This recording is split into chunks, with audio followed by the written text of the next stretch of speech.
Hi, I'm Josh Flaherty. I go by Queuethulu, from Minneapolis, Minnesota, born in Manchester. And the team I support would have to be Manchester United, even when they're not doing well. I have four cats: Goose, Artorias, Lucatiel, and Priscilla. Because I'm a giant dork, three of them are named after Dark Souls bosses. I make a dish called ladna. It's a noodle dish with like kind of gravy. It's really good. I cook a lot. I tend to actually cook a lot of Asian food, but I grew up in an area that had like a lot of Indian and Asian influences, so I think that helped a little bit. And I still play Paul Norman's Forbidden Forest on the C64. I love retro games. I love a lot of old stories. I mean, my favorite game to this day is still a game from 1994. I'm working on a game called The Cracked Planet Total Carnage. Hey boys, I got a whole 9 inches for you. It's kind of a weird mix of a buddy cop movie from the 80s and slapped together with Farscape, for lack of a better word. So aliens and humans dealing with stuff that they're not used to dealing with, learning about each other as individuals, and, you know, just surviving mostly. If Batman was a gun, it'd be this. Well, I work primarily with two people. Dan, who's over in Poland, and Jen, who's in New Jersey right now. We don't want to be AAA, but we don't want to be just full indie. We want to be somewhere in the middle. We want to make unique experiences that might not be graphically the highest of fidelity. We're like retro stylized people, but we want to concentrate on gameplay and story first. Two things that have been lacking in a lot of places.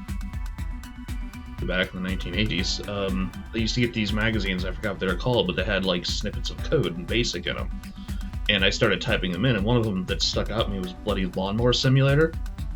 I don't know if you remember that one from back in the Commodore 64, but it had the code, and I sat there and I typed it up, and I went and executed it, and I'm like, I could do this.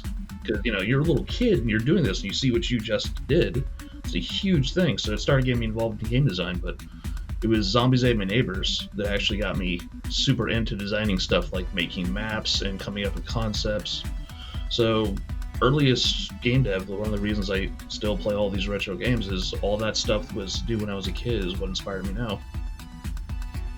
Forbidden Forest, Caverns of Kafka, Aztec Challenge in the Commodore, the Splatterhouse games. I got into Blood really, really heavy in the late 90s, and that's one of my game's biggest inspirations. Yeah, it's basically a love letter to everything I grew up with. Pixel graphics, retro shooters, bizarre mechanics, because we're trying to work on some interesting movement stuff that doesn't get done nowadays. I'm kind of putting Julie, and through Julie the player, a little bit through the emotional grinder, because she starts out with all this false bravado, but as the game goes on, she realizes how much more serious it is. So she starts to take it a lot more seriously and starts to act a little differently, and hopefully the player starts to pick up on that too. Want them to feel something aside from, you know, the typical old school boomer shooter of, I shot everything, it's dead, I should feel good about myself.